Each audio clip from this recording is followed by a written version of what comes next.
Les invito a que juntos glorifiquemos a nuestro Dios. Bendito sea nuestro Dios, creador y sustentador de todas las cosas. Bendito su Hijo, nuestro Salvador. Bendito su Espíritu Santo que mora en nosotros. A la deidad manifestada en tres le damos la honra y la gloria por los siglos de los siglos. Amén. Amén. Pues bien, cuando hablamos nosotros de cristianismo, y es el tema recurrente, ¿no?, como Iglesia del Señor, hablamos de algo tan especial, tan significativo, podríamos decir, que hacerlo simple sería quitarle su propia esencia. Quiero decir que el cristianismo, hermanos, es tan importante que simplificarlo, como solemos hacer los humanos en esta cultura, nos encanta simplificar. Cuando vamos a un restaurante, queremos que todo sea simple.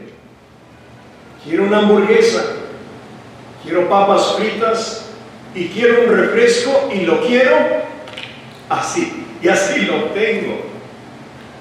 En cuestión de, qué sé yo, 1 minuto, 2 minutos, simplificamos. Cuando yo era joven trabajaba en una compañía y traía mi uniforme, y aquí, en vez de ponerle mi primer nombre, Salvador, le puse Estrada. Y había un hombre, un americano, y es que a los americanos les encanta simplificar, y él me decía, las primeras letras de mi apellido, me decía Esti, de Estrada, Esti. Esa es la idea, hermano, de simplificar. Pero el cristianismo es tan importante que simplificarlo sería una necedad de parte nuestra. De hecho, cristianismo, hermanos, es, ¿cómo lo podríamos poner? Casi el último propósito de Dios para los hombres antes de llevarnos a los cielos. Y es que el cristianismo es el resultado de toda una historia de enseñanza divina. Es como si en un embudo echásemos toda esa enseñanza de parte de Dios, y luego por la parte de abajo del embudo sale esa gota, ese zumo especial.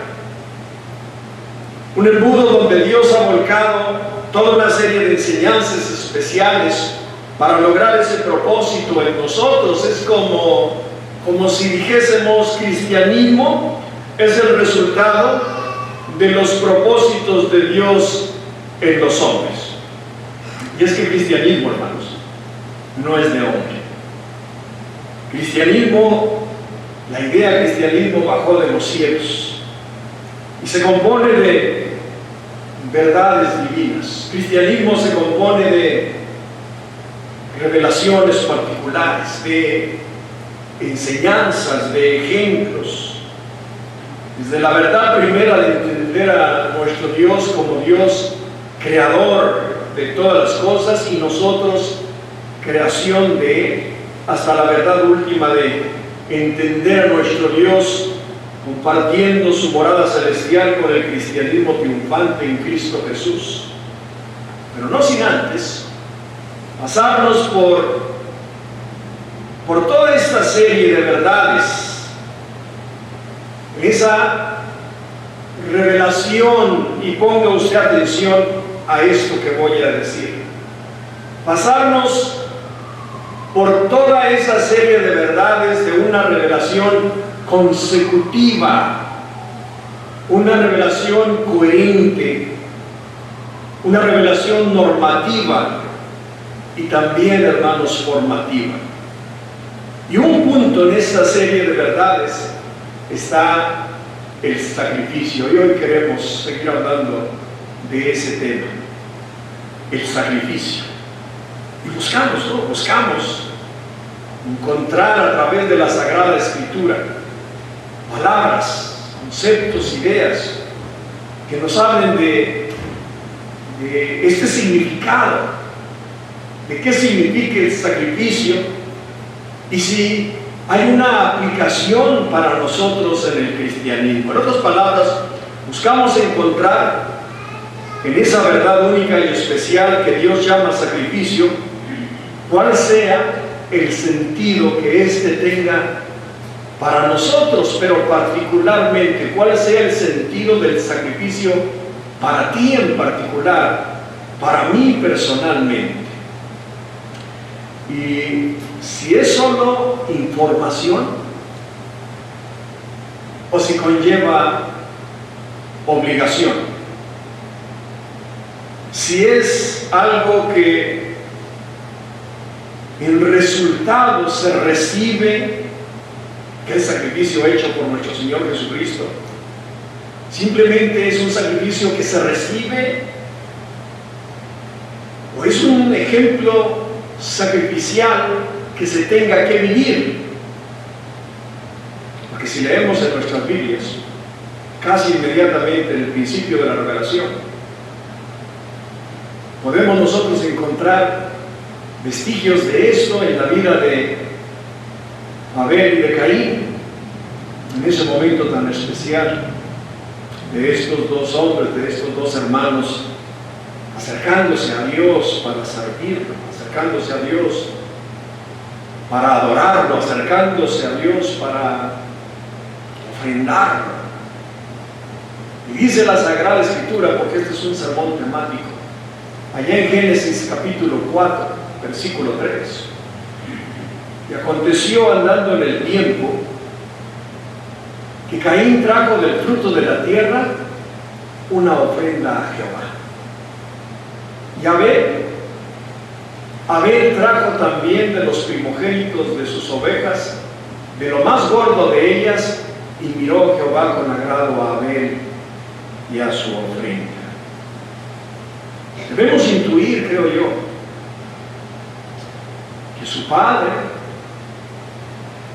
probablemente también su madre, enseñaron a este par de hermanos cómo acercarse a Dios.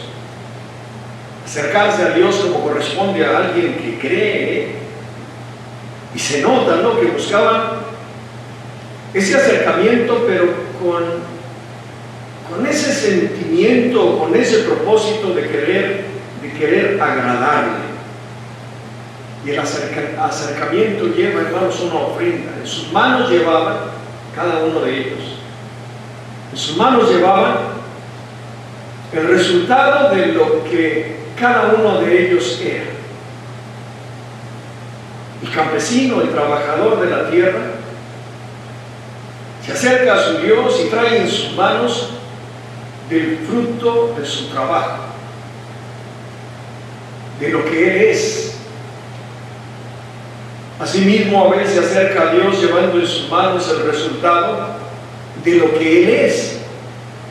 Es el hombre pastor, que buscando lo mejor de entre su rebaño se acercó a Dios con esa ofrenda, con ese resultado de su trabajo, y ofrendó a Yahvé, ofrendó a su Dios. Poco después encontramos nosotros al famoso Noé, pero ya no lo vemos en el arca ya había cumplido su propósito. El arca ya los había salvado a él y a su familia. Pero a pesar de que le dolió en su corazón a Dios haber hecho al hombre por causa de la mucha maldad, él vio algo en Noé y en su familia, y por eso la planificación del arca, materiales específicos, medidas específicas, mete animales de estos y de estos otros, entra tú y tu familia, y luego el Señor nuestro Dios cerró la puerta. Y luego comenzó a llover por muchos días, de tal manera que la tierra se anegó, se inundó, matando a todo ser viviente sobre la tierra. Solamente sobrevivieron Noé, su familia y los animalitos que venían con ellos en el arca. Pero bajando el agua, cuando la tierra comenzó a secarse, dice allá en Génesis capítulo 8 que Noé edificó un altar a Jehová, y tomó de todo animal limpio y de toda ave limpia y ofreció holocausto en el altar. Noten ustedes el sacrificio. Animales limpios, no uno, varios. Y percibió Jehová olor grato, y dijo Jehová en su corazón: no volveré a maldecir la tierra por causa del hombre. Y hasta aquí me pregunto, ¿no? ¿Cuál es la importancia, pues, de ofrendar a Dios? ¿Cuál es la importancia del holocausto? La ofrenda que llevó Caín delante del Señor no fue acepta, lo sabemos, por causa de su corazón. Pero la ofrenda de Abel, esa sí la vio, y la vio con agrado. Y luego con el sacrificio de Noé, dice la Escritura que percibió olor grato. Y hasta se conmovió jurando no volver a maldecir la tierra con el diluvio. Y así, si nosotros abrimos las páginas de la Sagrada Escritura, nos vamos a encontrar cantidad de pasajes que hablan de sacrificios.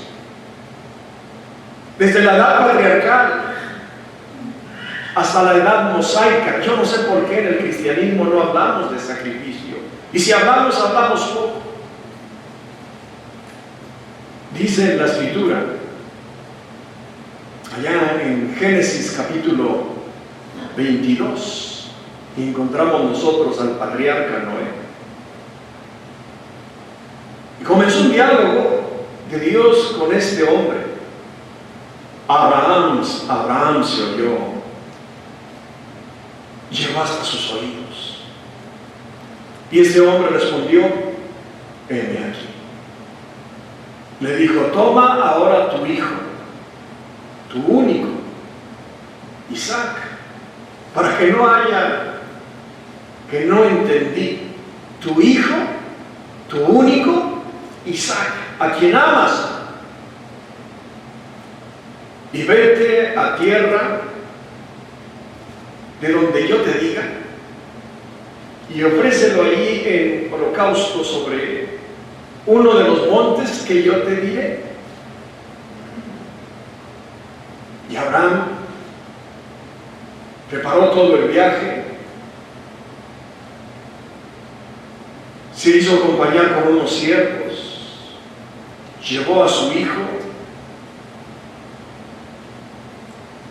y luego, cuando llegó al lugar que Dios le había dicho, edificó allí a Abraham un altar y compuso la leña, y a Isaac su hijo lo puso en el altar sobre la leña, y extendió a Abraham la mano y tomó el cuchillo para degollar a su hijo. Entonces el ángel de Jehová dio voces desde el cielo y le dijo: Abraham, Abraham, heme aquí.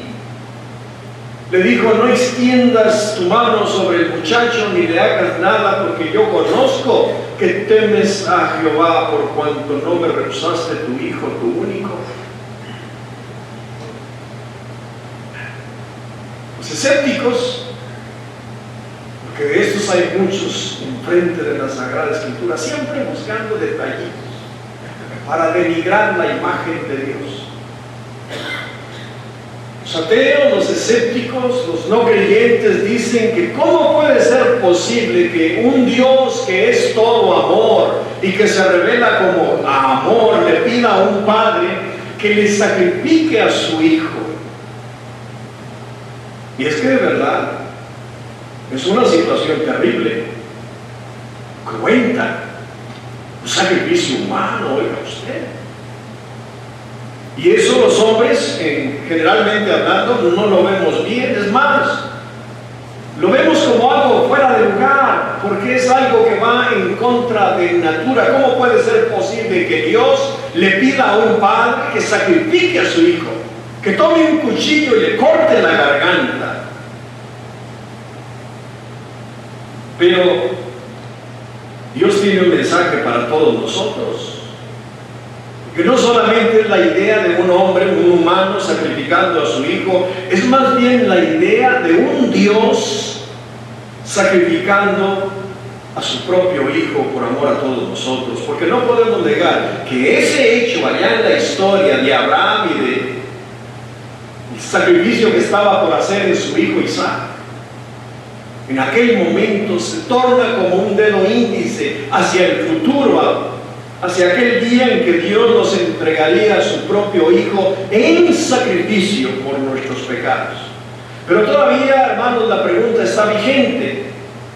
Bueno, ¿y qué significa esto? ¿Qué más significa esto? Pensamos y creemos que la Escritura es un sistema representacional. Piense usted en esto. Un sistema representacional que podemos encontrar una larga lista de representaciones en la Biblia, en la Sagrada Escritura, y que tenemos la obligación de entenderlas y al mismo tiempo representarlas en nuestras propias vidas. Y aquí, hermanos, el sacrificio se torna un patrón, un molde donde debemos verter nuestro pensamiento para que se haga ese molde. No solamente nuestro pensamiento, también nuestro sentimiento, y no solamente nuestro sentimiento, sino toda la vida misma, verterla nosotros, echarla en ese molde para que tome la forma que Dios quiere que tengamos. No, por supuesto que Dios no nos está pidiendo a nuestro hijo en sacrificio, literalmente. Más bien, nos está pidiendo que entendamos el sacrificio, que entendamos nosotros el patrón, el molde, en una relación donde el Dios Todopoderoso, Creador de los cielos y la tierra, el que nos hizo a imagen y semejanza de Él, exige sacrificio. Y si leemos bien, vemos que cada vez que los hombres creyentes en ese Dios de la Biblia, cada vez que aquellos se acercaban a Dios, llevaban ofrenda y hacían sacrificio. Me parece que los cristianos de nuestros tiempos no hemos entendido esto. Parece que hemos malentendido el cristianismo y lo vemos más bien como iglesia, la vemos más bien como un club social donde pertenecemos a una comunidad donde todo debe de ser alegría, todo debe de ser gozo, reuniones amorosas, confraternidades, agasajos, donde nos hacemos tan delicados que cuando alguien pasa y no me saluda nos ofendemos. Cuando las cosas no se hacen como yo quiero, nos ofendemos. Hemos llegado a crear un cristianismo que nada tiene que ver con sacrificio, es más un cristianismo de domingo, es más un cristianismo, ¿qué digo de domingo? De una hora y no me pidas que haga nada más. Hablamos del primer día de la semana, el día en que adoramos a Dios, pero lo minimizamos otra vez, lo hacemos pequeño a una miserable hora. Y en esa hora buscamos, fíjese usted lo que buscamos la comodidad, los salones con cunas para que me cuiden los hijos. Préndeme el calentón porque tengo frío, apágamelo porque ya me dio calor. Háblame bonito, porque si me hablas feo, si me hablas golpeado, me ofendo. Hazme sentir bien. Se hace una cultura, hermanos, de cristianismo, iglesia, donde hay unas reglas, ¿no? Hospédame, sírveme de taxi, dame de comer, visítame en el hospital, préstame dinero. ¿Notan ustedes, hermanos, la idea? Es más una demanda de recibir, pero no está, hermanos, la idea de dar. Pero no me malentiendan, porque iglesia es eso, una comunidad donde debe de ser alegría y debe de ser gozo y debemos de servirnos los unos a los otros. Pero hermanos, yo no estoy hablando de eso, yo estoy hablando de cristianismo y cómo lo entendemos. Cristianismo personal, un cristianismo genuino, un cristianismo real. Y hasta aquí yo pregunto, ¿dónde está tu sacrificio? ¿Dónde está tu sacrificio? Los judíos, hermanos, los judíos lo entendieron bien, porque a través de los tiempos ellos entendían correctamente que se acercaban a Dios y debían de llevar holocausto. Por muchos años, el pueblo judío sacrificó. Se construyó un tabernáculo y parte de los enseres del tabernáculo era precisamente para eso, para el sacrificio. Después se construyó un templo y se hizo exactamente lo mismo, con todo lo necesario para seguir sacrificando a Dios. Noten ustedes, hermanos, el panorama. Los patriarcas sacrificaron, los hebreos sacrificaron. La tribu de Judá sacrificaba. La tribu de Israel sacrificaba. Todos sacrificaban. Es más, hasta Dios sacrificó y sacrificó a su Hijo. La generalización es esta. Los hombres necesitamos sacrificar delante de Dios en pro de ser aceptos. Necesitamos ofrendar delante de Dios, necesitamos sacrificar delante de Dios en pro de ser bendecidos. Y aquí nuestra incompetencia se hace manifiesta al no poder sacrificar por nuestro propio pecado. De tal manera que Dios tiene que suplir el Cordero de Dios que quita el pecado del mundo. Tiene que proveer el sacrificio de su Hijo, su sangre derramada, su cuerpo crucificado, fijo a la cruz, y luego la muerte. No hay problema. En esto no hay problema. Entendemos correctamente esto y aceptamos el resultado de ese sacrificio y aceptamos la bendición. Gracias Dios, porque sacrificaste a tu Hijo y su sangre derramada nos limpia de nuestro pecado. Gracias porque siendo nosotros los pecadores, tú enviaste a tu Hijo Jesucristo para que muriese por nosotros, un lugar que nos correspondía. ¿Aceptamos la bendición? Sí. ¿Aceptamos la invitación? Fíjate cómo lo digo. ¿Aceptamos la bendición? Sí. Ahora otra pregunta es, ¿y aceptamos la obligación?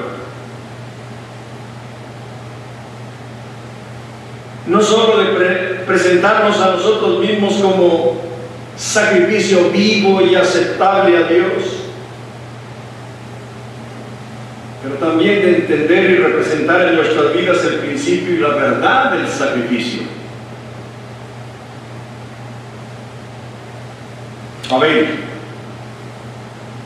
Abel se acerca a Dios, ofrenda. de lo mejor de su ganado. Más tarde, Noé, en agradecimiento por haber sobrevivido al diluvio bajándose del arca, sacrifica animales, varios animales, de los limpios. Más tarde, a Abraham, cuando Dios le pide que sacrifique a su hijo, su único, a Isaac, al que amaba, y lo sacrificó en su mente, porque ya estaba por quitarle, por darle con el cuchillo en la garganta.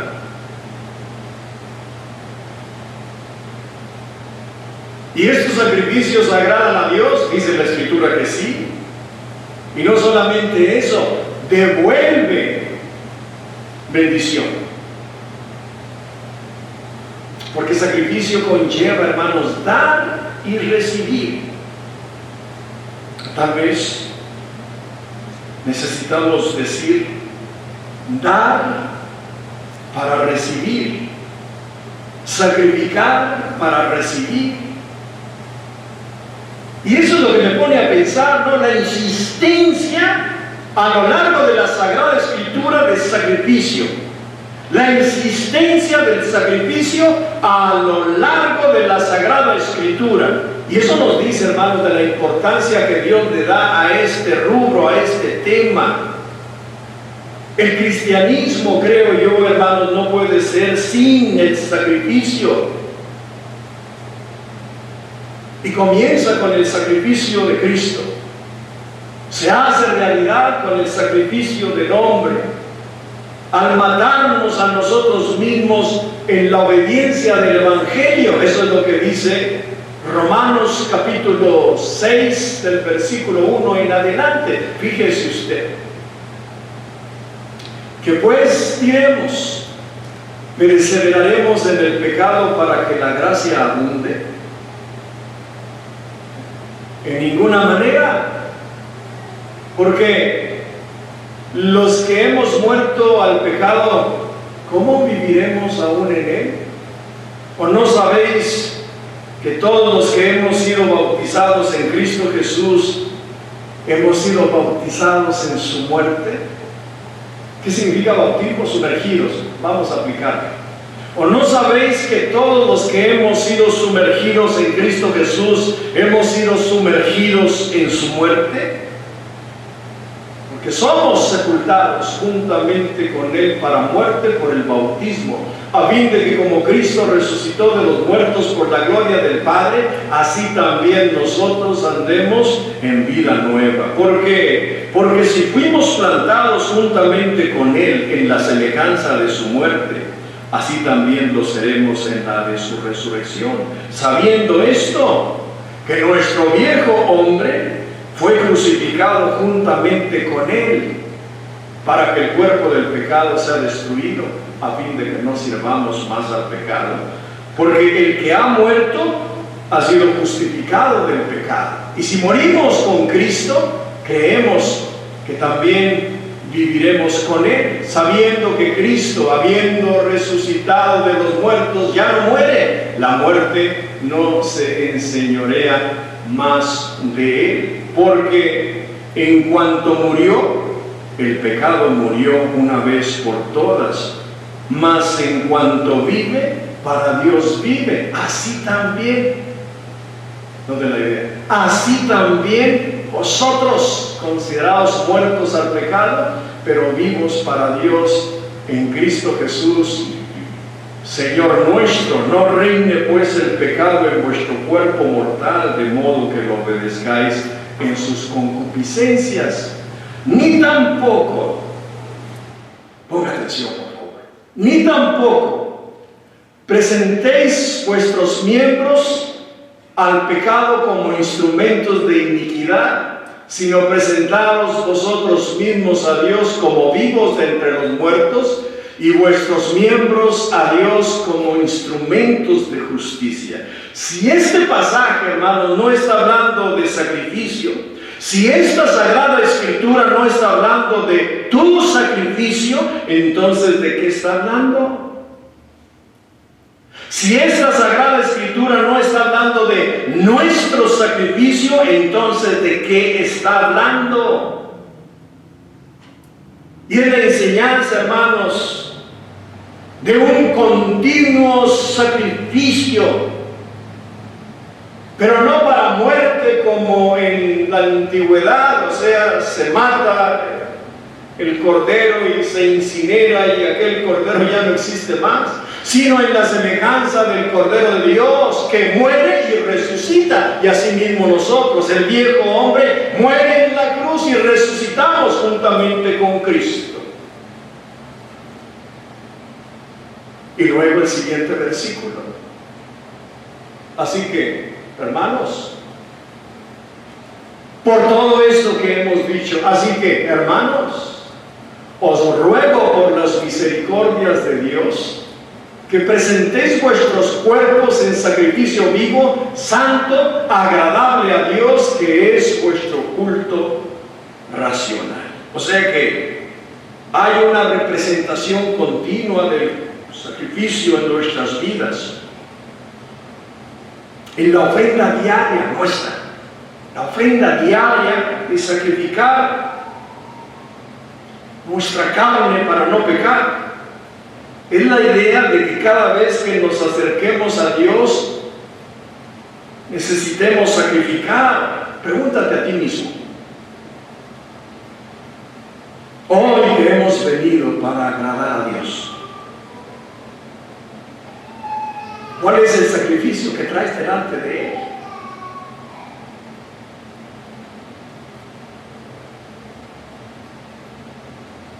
En el contexto primer día de la semana, ¿cuál es el sacrificio con el cual te presentas delante de tu Dios? En el contexto adoración a Dios, ese servir a Dios, culto a Dios, reunión de adoración a Dios. Hoy que busco agradar a Dios, ¿qué sacrifico? ¿Cuál es mi sacrificio? Bueno, sacrifico varias cosas. Sacrifico primeramente mi ego, mi comodidad, porque mi carne estaría más a gusto echado sobre el sofá con el control remoto de la televisión y viendo todos los programas que pueda ver sin ver ninguno. Sacrifico mi comodidad porque tengo que salir de casa, venir hasta acá, llegar a este lugar.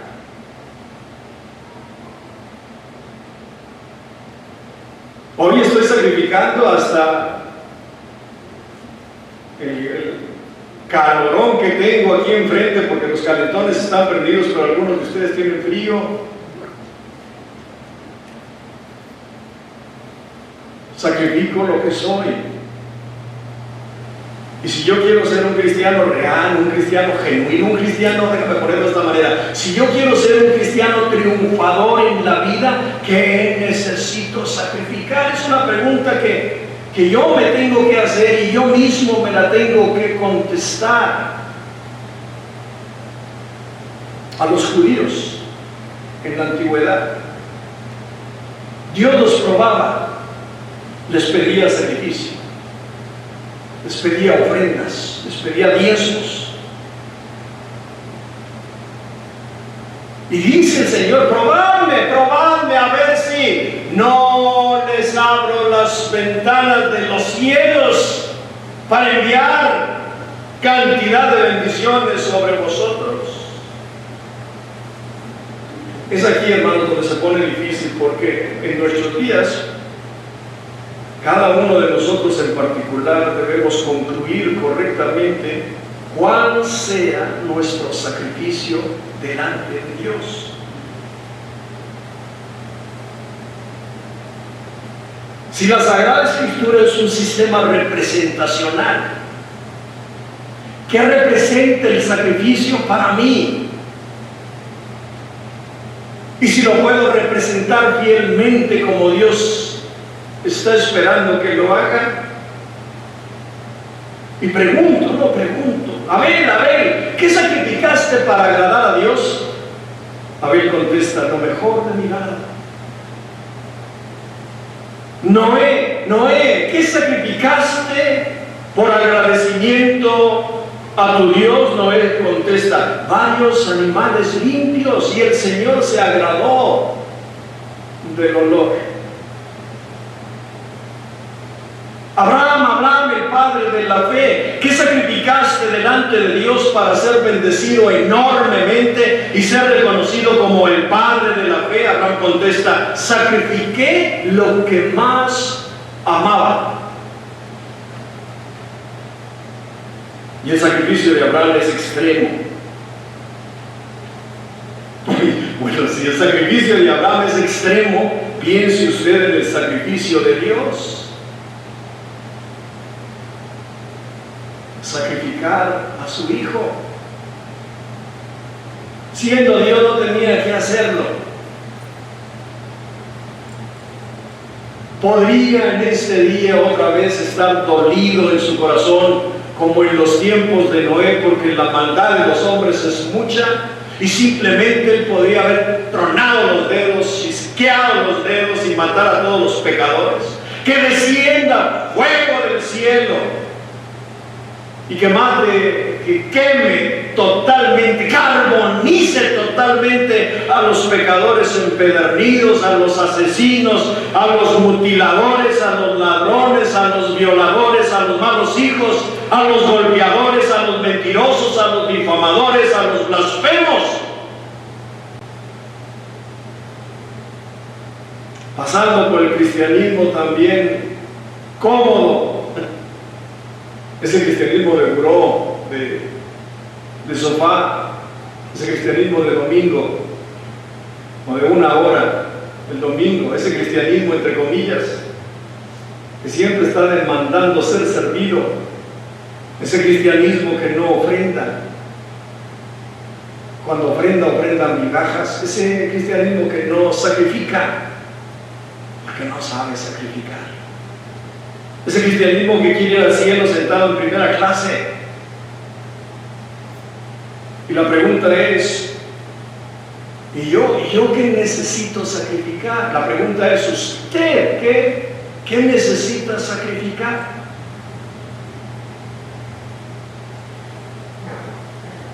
Y aquí es donde tengo que pensar. ¿Qué es lo que quiero yo de Dios? Porque necesito entender qué es lo que Dios quiere de mí. ¿Qué sería en este momento que estoy entendiendo todo esto? ¿Qué sería sacrificar lo mejor de mí delante de mi Dios? ¿Qué sería lo que más amo?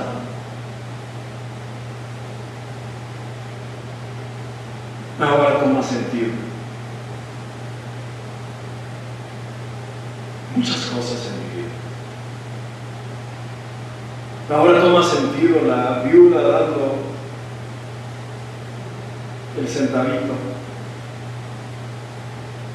o la mujer derramando ese perfume de gran valor a los pies del Señor, o Esteban ofrendando su vida por su cristianismo, o Pablo sacrificando lo que había logrado hasta esos días y tomándolo todo por basura por el amor de Cristo. Pero sobre todo Dios enviando a su Hijo en sacrificio por toda la bola de pecadores que somos nosotros, por toda esta humanidad, raza caída, de la cual formamos parte. ¿Lo merecíamos? Por supuesto que no. Pero al Señor le plació hacerlo por nosotros. Y es por eso que desde los primeros capítulos de la Biblia se nota la insistencia del Señor de esa ofrenda, de ese sacrificio, de aquel Abel, de este Noé, de este Abraham.